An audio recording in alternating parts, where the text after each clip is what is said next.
Hey guys, how are you today? Welcome back to my channel. Today I'm continuing with my David Bowie discography journey, and we've made it to his 20th, yes, 20th studio album, Outside, from 1995. Now, Outside did reunite David and musician Brian Eno following the late 1970s Berlin trilogy. During the experimental sessions, David conceived a world where art crimes, such as murder, pervade society, resulting in the Leon Project, which initially faced resistance from labels due to its uncommercial nature. Now, the Leon recordings have been described as a 3-hour improvised opus. The Leon recordings are available through bootlegs in 3 separate suites, each between 22 and 27 minutes long. The Leon recordings feature a slew of ambient soundscapes and longer versions of the segues found on Outside. Now, it looks like there was a diary entry from the CD booklet of Outside, and the story of Outside takes place over the course of 23 years between 1977 and 1999, and is presented in a non-linear narrative. It also looks like David portrays 7 different characters as well. When explaining the Outside characters and settings in 1995, David said, "With Outside, placing the eerie environment of a Diamond Dog City now in the 90s gives it an entirely different spin.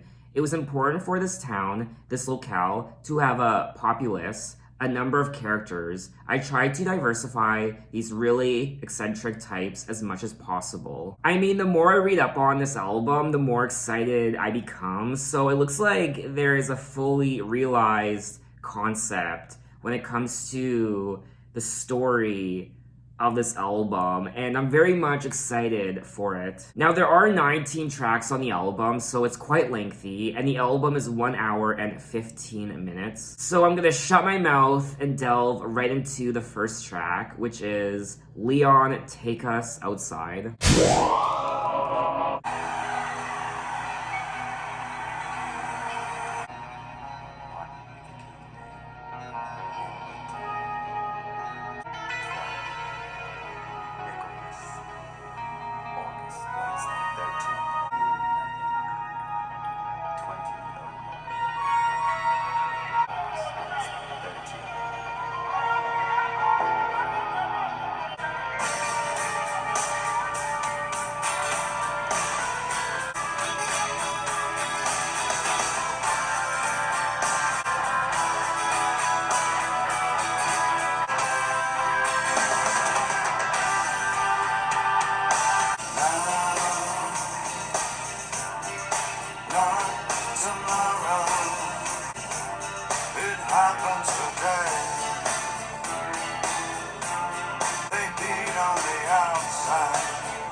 It's happening now.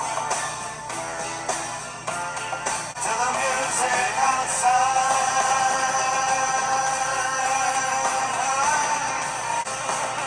It happens outside. It's happening now. Not tomorrow. It's happening outside.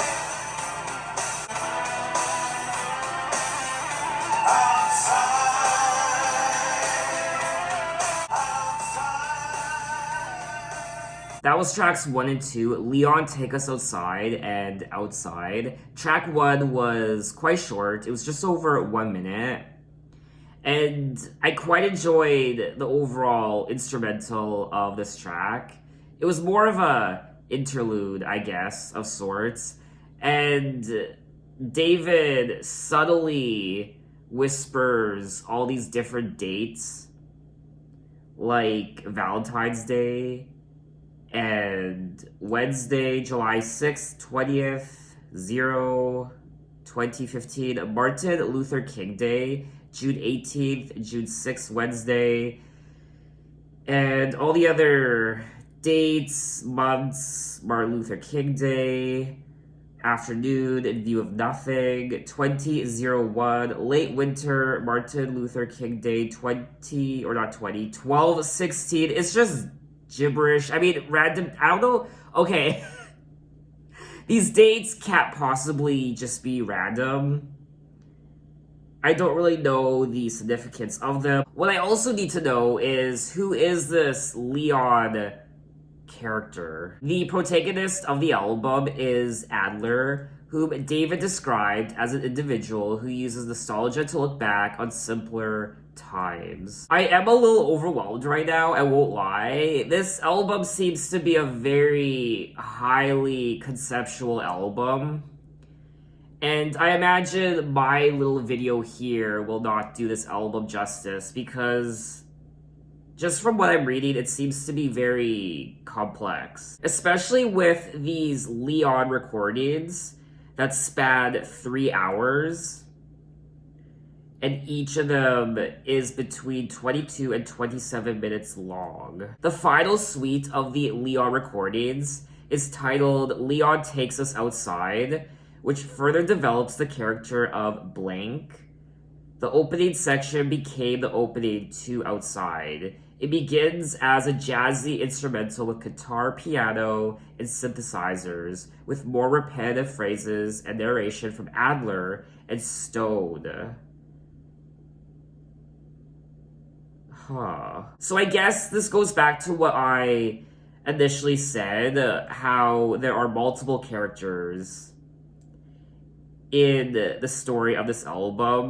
There are 7 characters. It also looks like there were supposed to be sequels to this album. So there was supposed to be a trilogy surrounding this story and this concept, which makes it even more overwhelming. Okay, so the protagonist of the album is Adler. And the villain is Stone. So the villain of the album is Stone, and the protagonist is Adler. That's all I know so far. It also looks like there's a character named Algerian Touchstreak, who deals in art drugs and DNA prints. There's also a character named Blank, who is one of Stone's former lovers, and is an outsider artist and murder suspect. What? There's murder?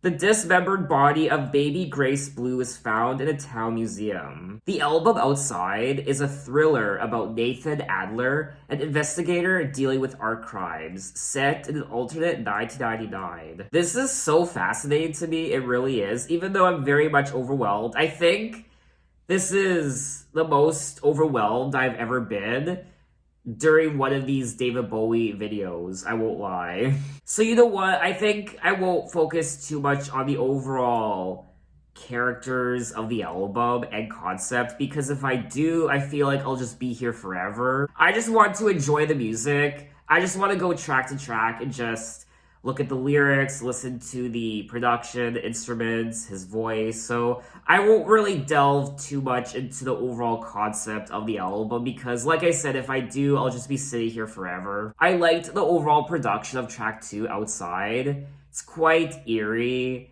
and dark and ominous, just like track 1, Leon Take Us Outside. I liked the spooky piano and synthesizers, and it was really reminding me of his more, his more instrumental tracks where he wasn't singing. I mean, so far this does sound quite different from most of his other albums, which does surprise me a little bit because this is his 20th studio album.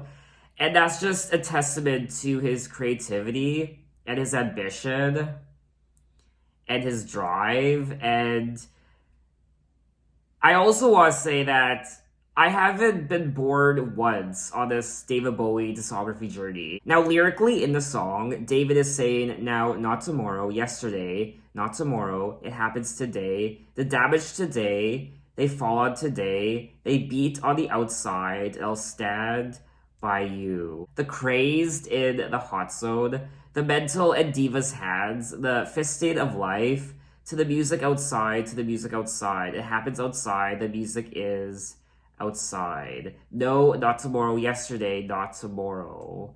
Outside, outside, outside. I did enjoy the track. I enjoyed the overall production of it, but I didn't love it, unfortunately. Maybe it's one of those tracks that has to grow on me over time. I do think my favorite part of the track was the ominous instrumental. And I liked that aspect, so I would listen to this track again, perhaps. I just wouldn't go back to it as much as a lot of the other David Bowie tracks I've listened to thus far. But anyway, let's move on to track 3, The Heart's Filthy Lesson.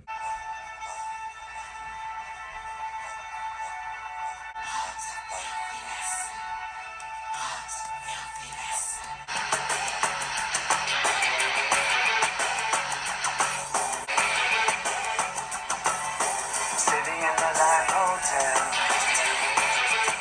with her 100 miles to hell. If there was always something between us,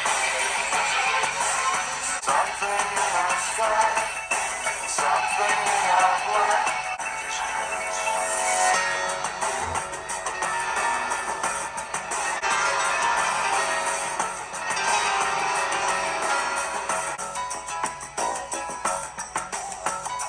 It's the heart's filthy lesson. It's the heart's filthy lesson.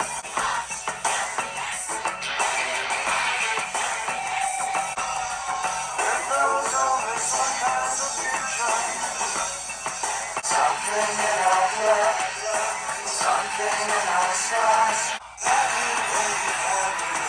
I think I lost my way.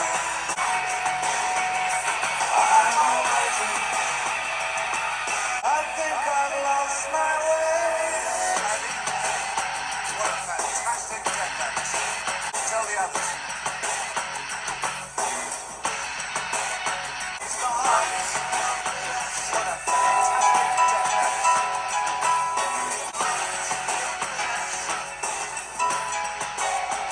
That was track 3, The Heart's Filthy Lesson.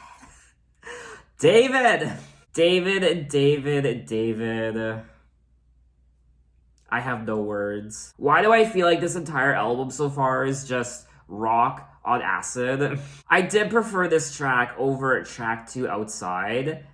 Strangely enough, this track was catchy and it did somewhat appeal to me. I liked the overall instrumental, and it was just bizarre and weird and so interesting to listen to. It was also kind of reminded me of Marilyn Manson in parts. I don't know if I'm the only one. There's always the diamond friendly sitting in the Laugh Hotel, The Heart's Filthy Lesson. With her 100 miles to hell, oh, Ramona, if there was only something between us, other than our clothes, something in our skies, something in our blood, Patty, who's been wearing Miranda's clothes? It's the heart's filthy lesson. I really have no idea what he's singing about. And it's almost a good sign when I don't really know what David is singing about. Now, this was released as the lead single from the album, and that must have been shocking.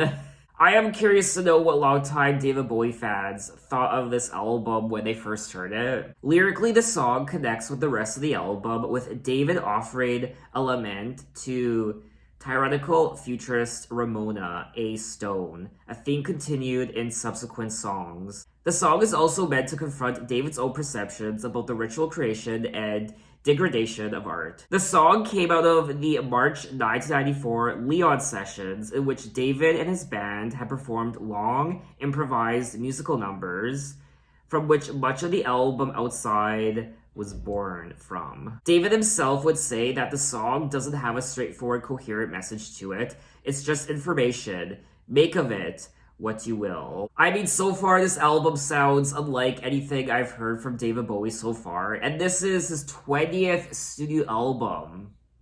Wow. The man is still surprising me, even after almost 30 years. But anyway, let's move on to track 4, A Small Plot of Land.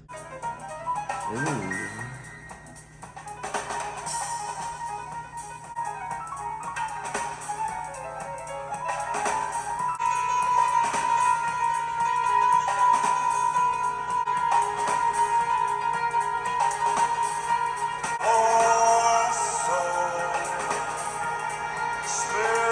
upon that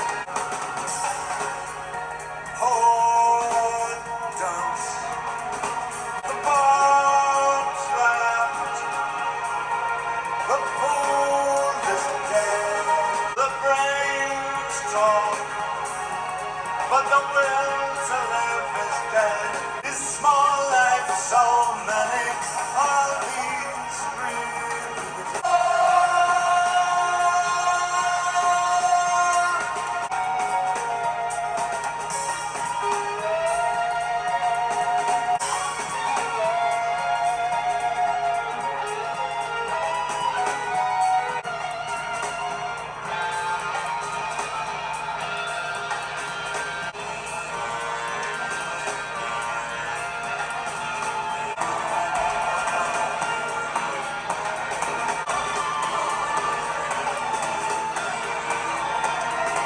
Live upon that horse.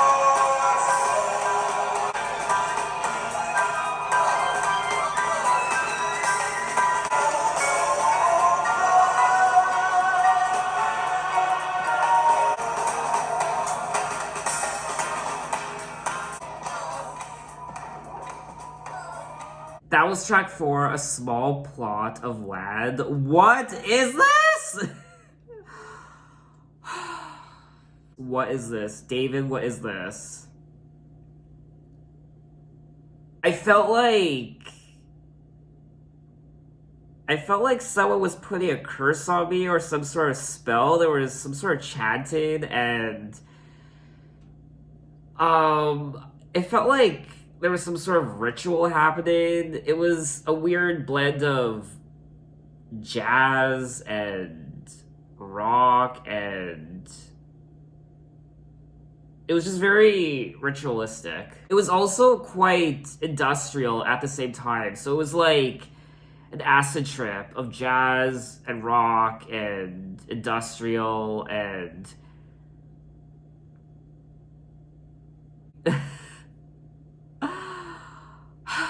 one cannot deny, though, that this shit is fascinating. It's so interesting, and what artist today would have the balls to put out an album like this? I think that's one thing music is missing today.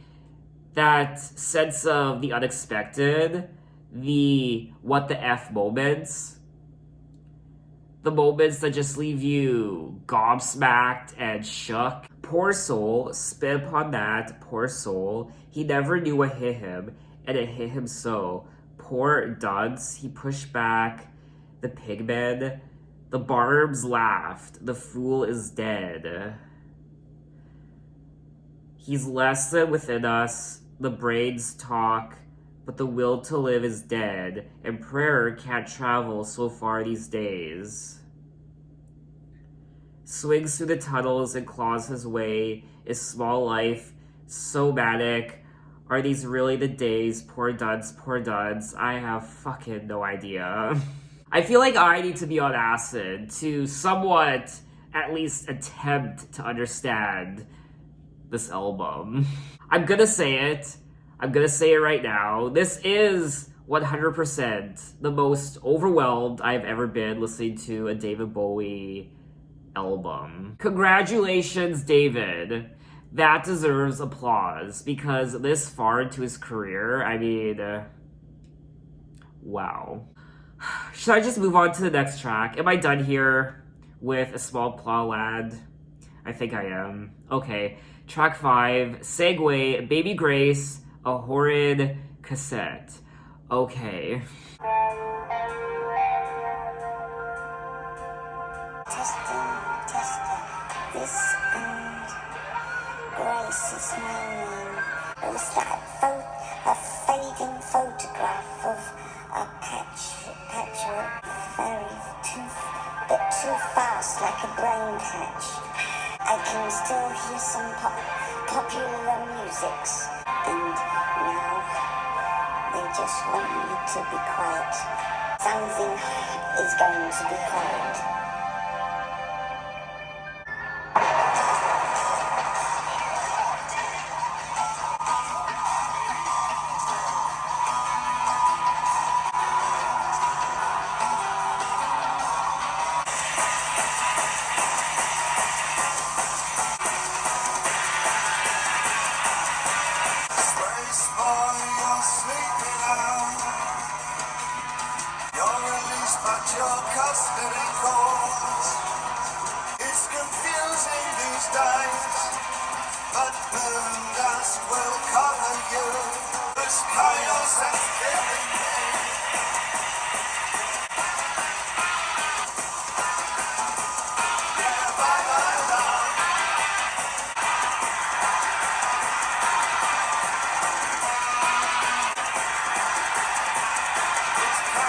is killing me. Your silhouette, so stationary. And I wanna be free. Don't you wanna be free? And the chaos is killing me. Yeah, bye bye bye. This chaos is killing me. Yeah, bye bye bye. Time love.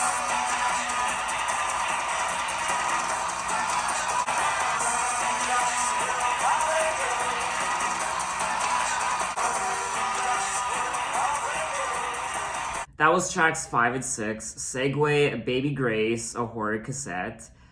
And then that progressed into track 6, Hello, Spaceboy. Track 5 was a testimonial of sorts, I guess, from this Baby Grace. And I'm pretty sure it's David doing the talking in this song, but he's kind of manipulating his voice.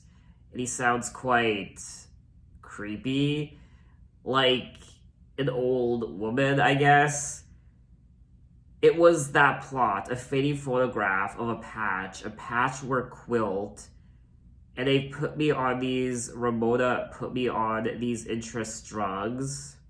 So I'm thinking very 2-bit, too fast, like a brain hatch. I can still hear some popular musics and aftershocks. See, I've been watching a television of In the Homelands. That's the new Homelands, and that's all I can remember. And now they just want me to be quiet, and I think something is going to be horrid. Into the next track, track 6, Hello, Spaceboy. And the production on this track, I quite enjoyed. It's very industrial and rock and cold sounding and strange and very underground as well. It's just very chaotic and bizarre and I guess typical David Bowie. But like I said already, this is something I haven't really heard from David Bowie before. I do think personally this is probably one of his most eccentric albums yet. Spaceboy, you're sleepy now. Your silhouette is so stationary. You're released, but your custody calls. And I want to be free. Don't you want to be free? Do you like girls or boys? It's confusing these days, but moon dust will cover you. This chaos is killing me. So bye-bye, love. Yeah, bye-bye, love. Now, this was released as the 3rd single from the album. And it looks like there was a remix featuring the Pet Shop Boys. Oh, wow. That must be interesting to listen to. David wrote and recorded the song in mostly improvised sessions with his band in 1995 and intentionally wrote it with a 9-inch nails-like vibe. After finishing the track, David said, I adore that track. In my mind, it was like Jim Morrison meets industrial. When I heard it back, I thought, fuck me. It's like metal doors. It's an extraordinary sound, and it really is. I'm kind of picking up on the story on the album, Baby Grace. There's a sense of foreboding happening, murder perhaps, and even this track, Hello Spaceboy, this chaos is killing me. It looks like he's maybe incarcerated. You're released, but your custody calls. Or maybe he was released from prison. And I want to be free. Don't you want to be free? I really don't know. Okay, and it looks like all of the segues are named after a character.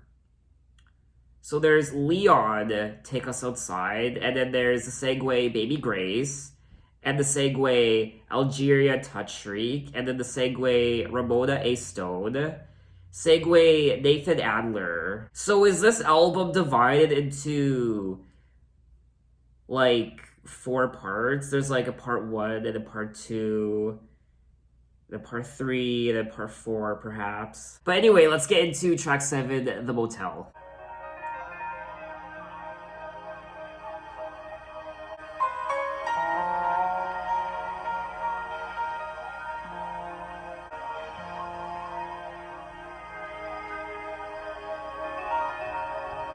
While we're living,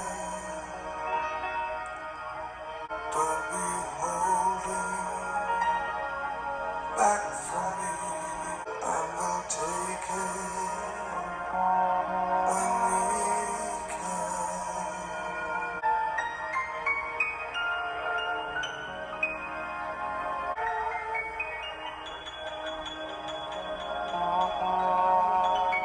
Which recognizes the dead. It's not Eden, but it's no shame.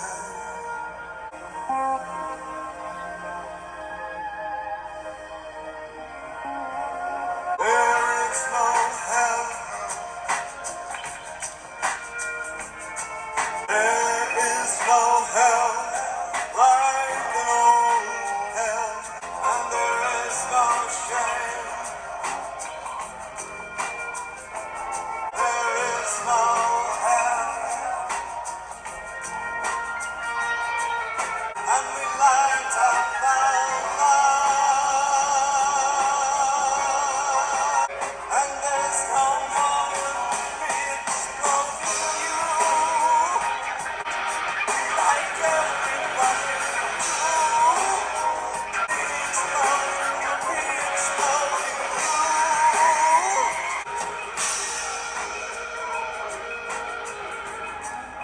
That was track 7, The Motel, and another interesting track on the album. This track in particular was kind of reminding me of some of his earlier work from the 70s. I did like the instrumental of this track. It was quite pleasant, and then kind of takes a bit of a turn towards the second half of the song. I also liked David's vocals on this track as well, and this isn't a song I would really listen to again, unfortunately. I'm sure this song fits in perfectly with the overall concept of the album and the storyline, but it was a little boring to listen to for me anyway. I am struggling with this album overall, I won't lie. This typically wouldn't be an album from David Bowie I would listen to all the time, just because to me it's confusing and I'm finding it hard to grasp the overall concept of the album. It's a very, very high concept album. It's very ambitious. And I am overwhelmed, and it's just a very weird, bizarre, but highly engaging and interesting and creative and artistic album. For we're living in a safety zone, don't be holding back from me. We're living from hour to hour down here, and we'll take it when we can. There is no hell, there is no shame, there is no hell like an old hell. There is no hell, and it's light up boys, lights up boys. And the silence flies, and its brief flight, a razor-sharp crapshoot affair, and we light up our lives. And there's no more me exploding you, re-exposing you like everybody do. Me exploding you. I have no idea once again. If you guys know the story behind this track, these tracks in general, just the overall concept, please leave a comment. These are definitely tracks that I could look up the meaning of on Google. I've done it before many times with David Bowie's past albums and songs, but this is a very special album, and if I was to do that, look up the meaning of each and every one of these songs, I would just fall down some sort of rabbit hole, and I would just be sitting here forever, because this is, like I said, a very high concept album. But anyway, let's move on to track 8, I Have Not Been to Oxford Town. Baby Grace is the victim for the finger points at me.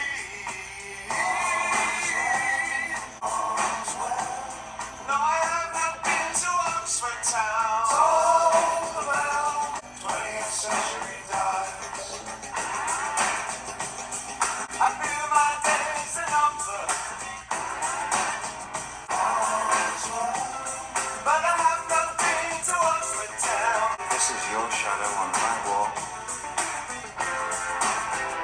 This is my flesh and blood.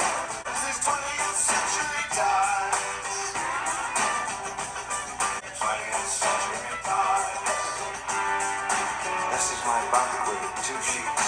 May the bright light, all's well. 20th century times. Call the bell.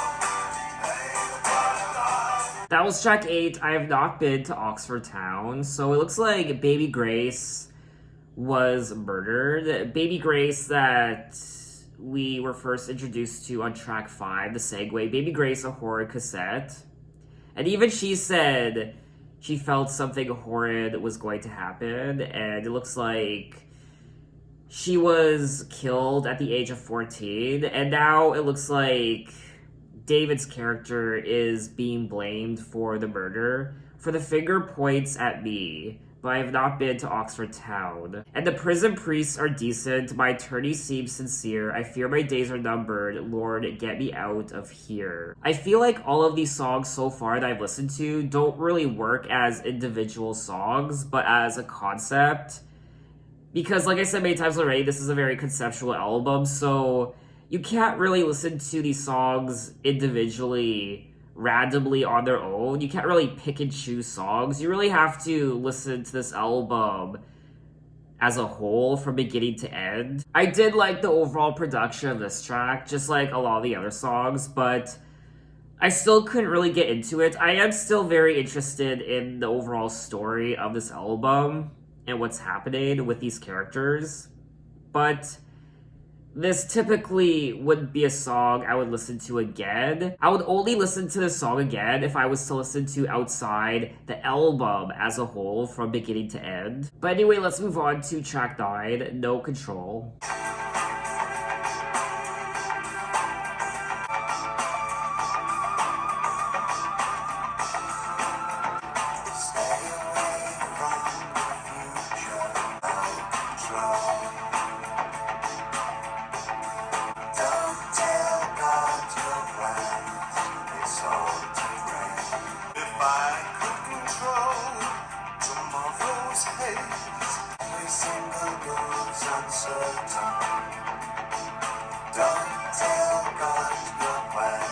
I shall live my life on bended knee. If I can't control in the world of today for tomorrow's man.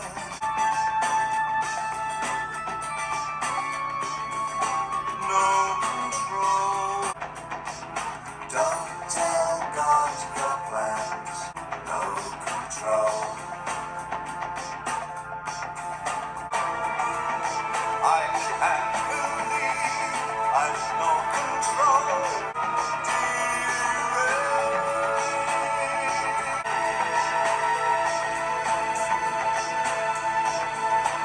That was track 9, No Control, and another track where I really loved the instrumental, and I like the overall vibe of the song, but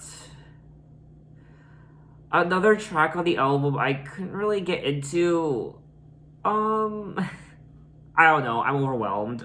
I do get what he's doing with the album, concept-wise, but unfortunately, it's just not my cup of tea. Stay away from the future, back away from the light. It's all deranged, no control. Sit tight in your corner, don't tell God your plans. It's all deranged, no control. Every single move's uncertain, don't tell God your plans. I should live my life on bended knee if I can't control my destiny. You've got to have a scheme. You've got to have a plan in the world of today for tomorrow's man. Forbidden words deafen me, in memory, no control. See how far a sinful man burned his tracks, his bloody robes. It's funny because there's one person here saying that they've spent the last 9 years analyzing the album since hearing it for the first time. And I'm listening to it for the first time trying to analyze it. Imagine spending 9 years analyzing this album and still not fully grasping it. So we are 9 tracks into the album, and I finally found someone who has given a brief summary of what each song is about. The Heart's Filthy Lesson explains Nathan's thoughts on the case, his thoughts on Patty, and explains some potential history between him and Ramona. A Small Plot of Land is sung by the residents of Oxford Town, and the residents are being interviewed regarding Leon, who we will catch up on in the next track. And the segue, Baby Grace, a horror cassette, we hear Baby Grace's perspective. We hear about what Ramona is doing to her, and we can tell she's prepping her for something. Hello, Spaceboy is about Patty sarcastically questioning Leon. And then we have the Motel. This place was referenced in The Heart's Filthy Lesson, and Patty had caught Leon here. I have not been to Oxford Town is where we hear a confession from Leon. We hear his alibi, and he spills much of what he knows regarding Ramona. He clearly regrets what he has done, and knew for a while he was in too deep. The next song, No Control, is about Nathan's violent tendencies and disturbing thoughts. He's losing control of his impulses. Okay, so now I have a better grasp of what's happening throughout the concept of this album. It's like a crime drama, it really is. So let's move on to track 10, Segue, Algerian Touchstreak. My name is Mr. Touchstreak. Touchstreak, my shop sells eggshells off the seesaws and empty females. A reject from the worldwide internet.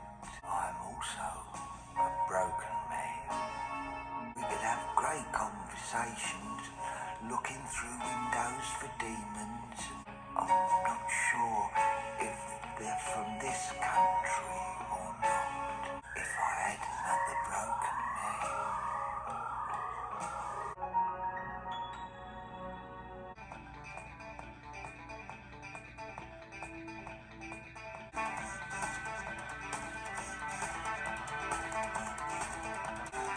I say and stare at the sun. I say and stare at the water blue.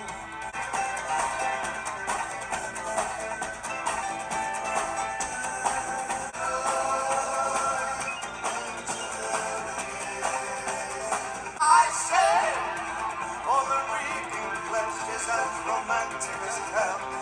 I say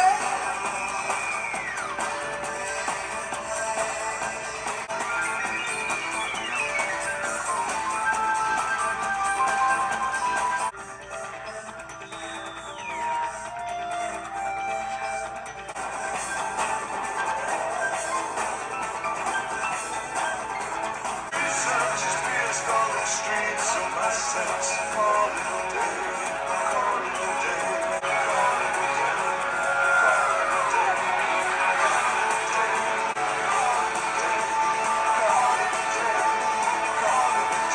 That was tracks 10 and 11, Algerian Touchstreak, the segue, and then that progressed into track 11, The Voyeur of Utter Destruction as Beauty. The Algerian Touchstreak segue is another confessional from one of the characters in this story. My name is Mr. Touchstreak of Touchstreak with mail over and fantasy. My shop sells eggshells off the seashore, I mean. She sells oh god, I cannot do that. She sells seashells by the seashore. Oh my god, try say that 5 times. My shop sells eggshells off the My shop sells eggshells off the Okay, I'm not gonna stop until I get this. My shop sells eggshells off the shore. Okay, and empty females. I'm thinking of leasing the room above my shop. Track 11, of course, I enjoyed the overall production, the guitars, drums, the piano too. I like the use of the piano on this album, and the drums as well. Just the overall rock and jazz-inspired sound and art rock, industrial, very bizarre but pleasant to listen to. So for me, so far, the highlight of the album is the overall production. I'm a little iffy towards the lyrics on this album just because they're just throwing me for a loop. Turn and turn again, I shake and stare at the sun till my eyes burn. I shake at the mother's brutal vermin. I shake for the reeking flesh is as romantic as hell.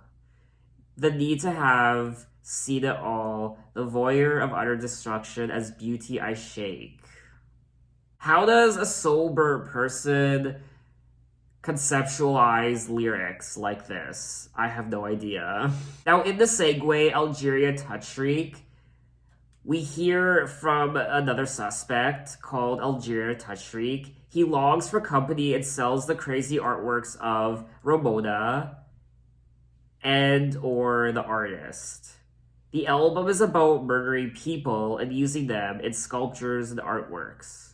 What? The artist who wears a bull's head is revealed to be our culprit in the Baby Grace case in The Voyeur of Utter Destruction as Beauty. Huh. It's a song about how he finds beauty in making art from corpses. He finds these displays of gratuity and death to be beautiful. He takes pleasure in it. Oh, this album becomes more fascinating the more I read up on it. But anyway, let's move on to track 12, Segue, Ramona A. Stone, I Am With Name. I was Ramona A. Stone. I was an artist. Oh, she sounds like in a bitch. tunnel, and I've been dreaming of sleep. I spat upon deeply felt age. I hid my heart skin and I ate real creep. Oh, God. She sounds like a villain. I know I am with name. I am Ramona A. Stone. I am Ramona A. Stone.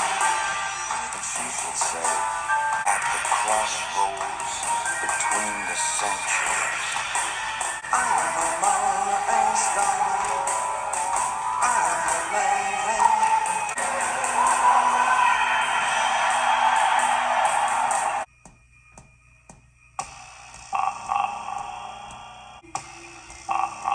Cruising around me, the flames burn my body. Does this remind them again and again? You're a sorry little girl. Sorry little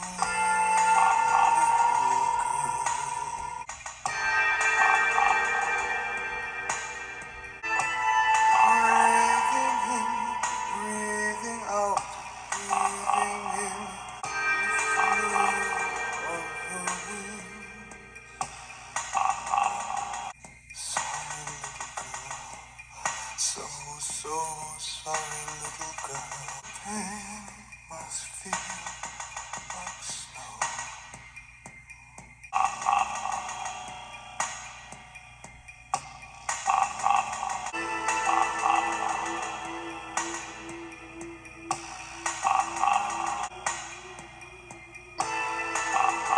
That was tracks 12 and 13. Segue, Ramona A. Stone, I Am With Name, and Wishful Beginnings. Wishful Beginnings, wow, such an eerie song production-wise. The, you know what I'm talking about. I love that part. And it's a very haunting song, just like a lot of the other tracks on the album, but this one in particular. The flames burn my body, Wishful Beginnings. Does this remind them again and again? You're a sorry little girl. Please hide, for the pain must feel like snow. You're a sorry little girl. And then track 10, the Ramona A. Stone segue, we're introduced to this bitch, this villainous bitch. She sounds like the typical villain with her villainous voice. And I was Ramona A. Stone. I started with no enemies of my own. I was an artiste in a tunnel, but I've been having a midlife crisis, and I've been dreaming in a sleep. An ape man with metal parts, I spat upon deeply felt age. Okay. A person who loses a name feels anxiety descending left at the crossroads between the centuries. A millennium fetish. I am with name, I am with name. I am Ramona A. Stone. Now, someone here does believe that the Ramona A. Stone segue is Ramona's defense now that she has been apprehended using the information that Leon gave them. And then that progresses into Wishful Beginnings, which someone here believes is the artist murdering baby Grace. He feels like he is putting her out of all this misery her kidnapping has caused her. Despite doing this for art, he feels it is a mercy. It almost sounds like someone's being strangled in the song. It's one of the creepier songs on the album, but that's why I also enjoy it, because it is quite creepy.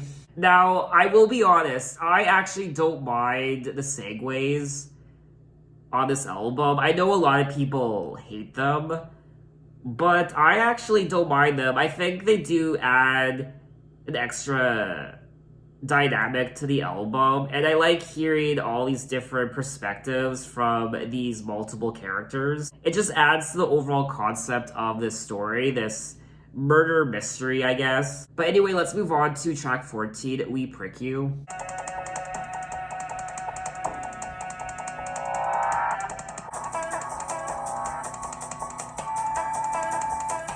White boys falling on the fires of night. Revolution comes in the strangest way. Tell the truth.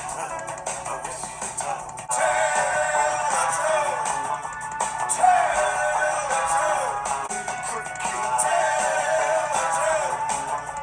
Tell the truth. You show respect. Even if it isn't good, you show respect. Mama gonna kiss you, daddy gonna tell. Wanna be screwed when the nightmare comes.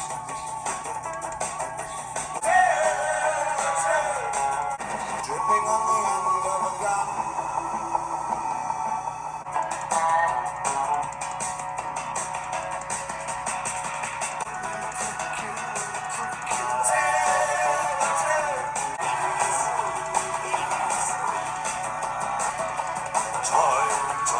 That was track 14, We Prick You, and I will say this album is growing on me the longer I listen to it. I was very overwhelmed in the beginning and towards the middle.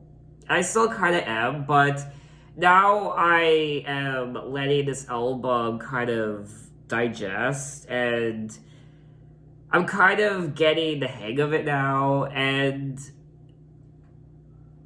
I like it. It's an interesting experience. It is nowhere near one of my favorite David Bowie albums of all time, but I can appreciate the high concept of the album and what he was trying to do.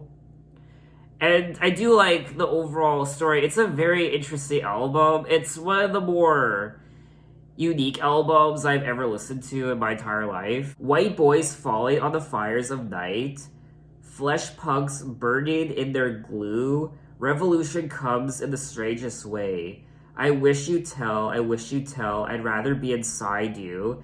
Tell the truth, we prick you, we prick you. Mama, can I kiss you? Daddy, can I blank you? I don't know, that word's blanked out. Is it fuck you?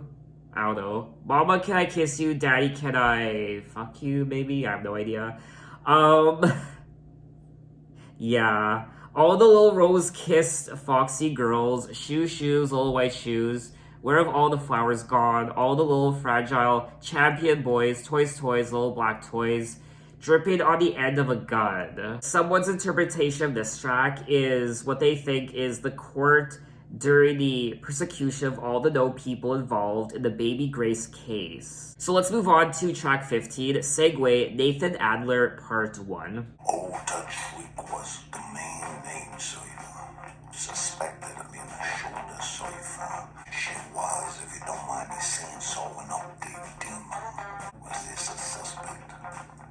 I says to myself, whoa, kill courage, take you back to when it all began.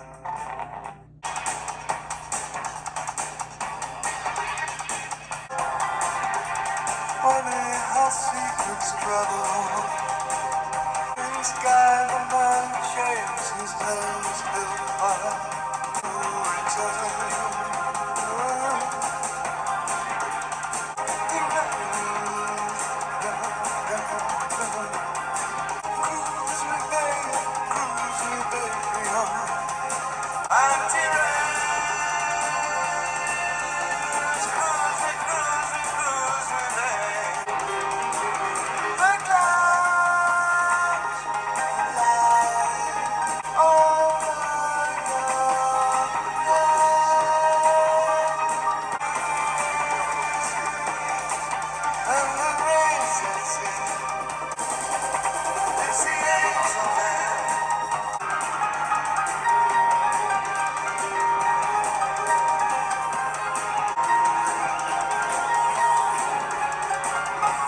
That was tracks 15 and 16, Nathan Adler Part 1, and then that progressed into I'm Deranged. Now, I did enjoy I'm Deranged. I did like the overall production, of course, and the piano, and his vocals as well.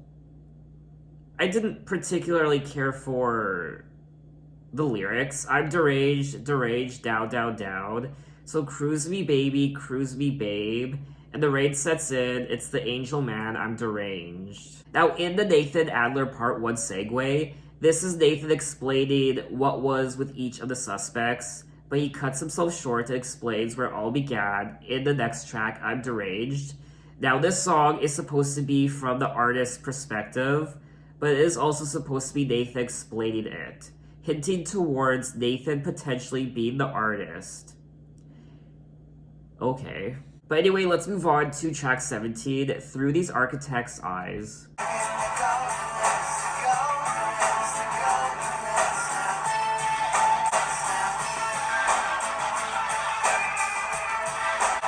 Stumping along on this big Philip Johnson, scheming dreams to blow both their mind. All the majesty of a city landscape, all the joy I see through these architects' eyes. This stone boy watching the growing mind, these summer scum holes, this goddamn starving life.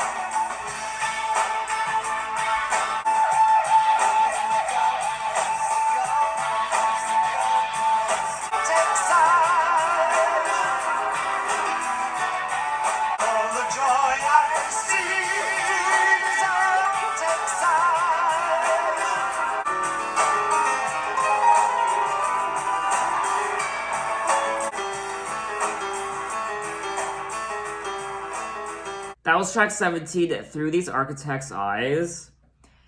And once again, the production was great. I liked the piano, just the overall vibe of the track. And I did like it to an extent. I mean, none of these songs are bad, in my opinion.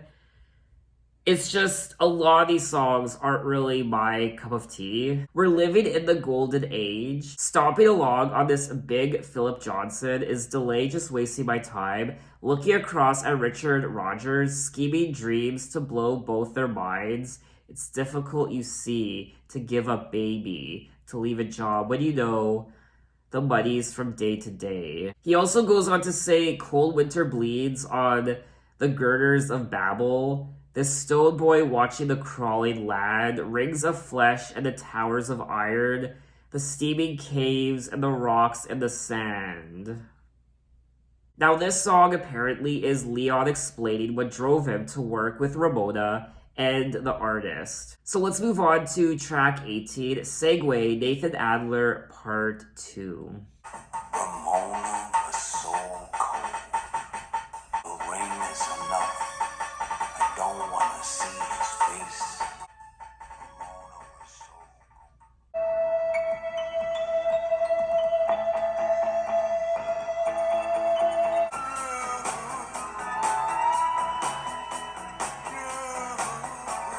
and her friends now seem so thin and frail. No peachy friends, no trendy rich affair. All my violence, raining tears upon the sheets.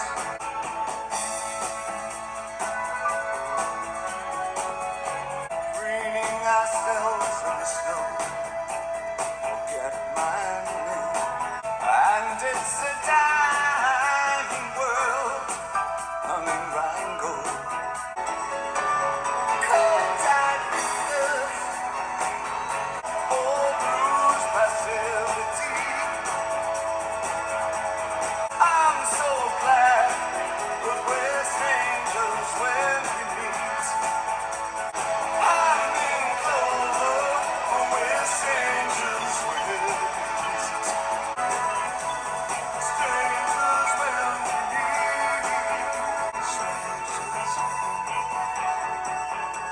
That was tracks 18 and 19, Segue, Nathan Adler Part 2, and then that progressed into the final track of the album, Strangers When We Meet. Now, Strangers When We Meet was released as the second single from the album, and I did listen to this song already when I listened to his prior album, The Buddha of Suburbia. I really do like this song now, and it is definitely one of the more commercial sounding tracks on the album Outside. In Nathan Adler Part 2, he explains Ramona was just using Leon. It's a bittersweet end to a dark and gloomy story, ended in a cliffhanger. Strangers When We Meet is definitely one of my favorite tracks from Outside. I do think it's a beautiful song, and I would definitely listen to this track again.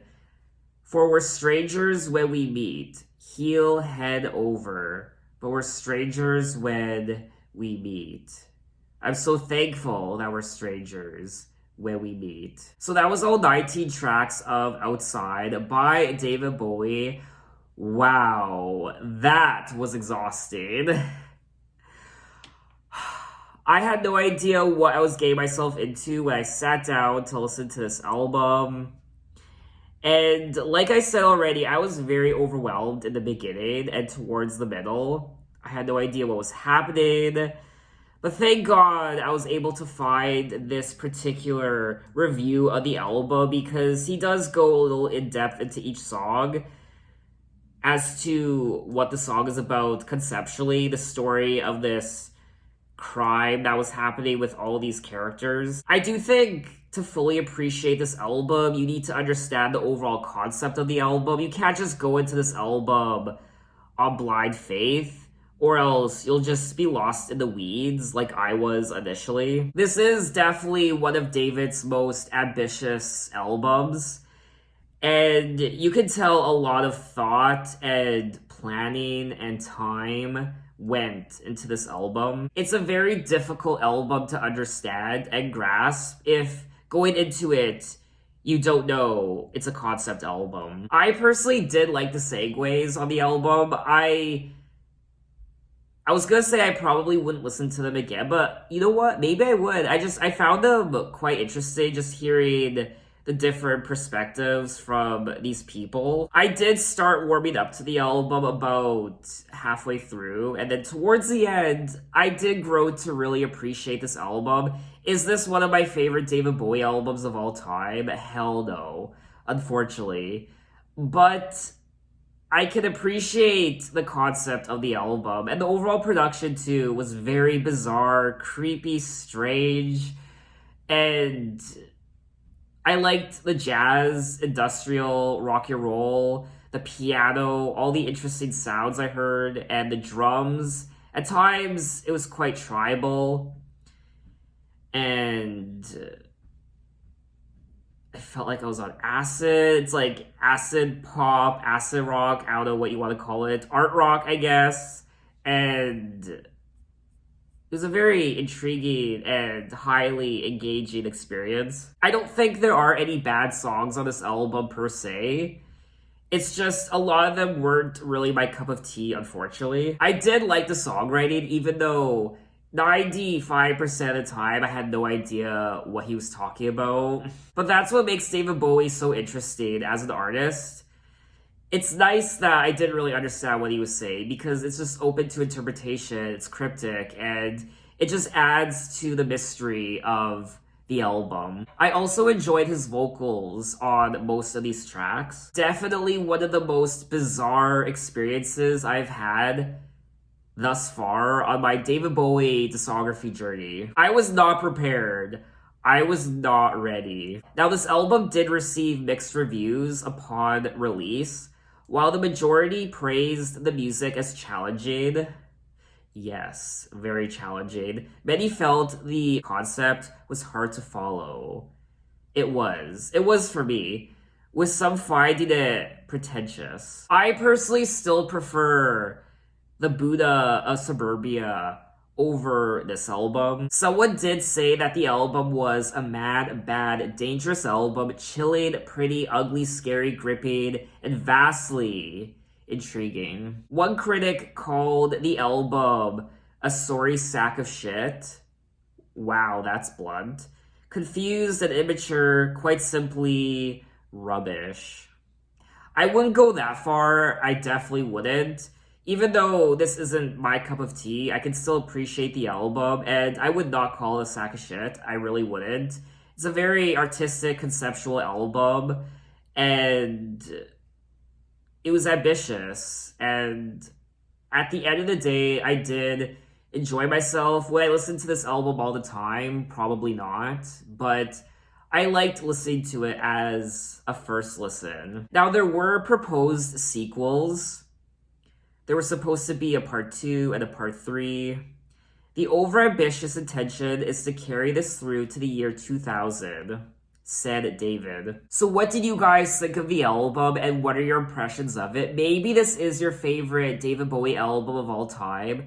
Maybe you listened to it for the first time back in 1995 and you didn't know what to make of it, but then over the years and decades, it has slowly grown on you. Or maybe you just hate it. Maybe you just flat out despise this album. So for me, the highlight of the album was the overall production.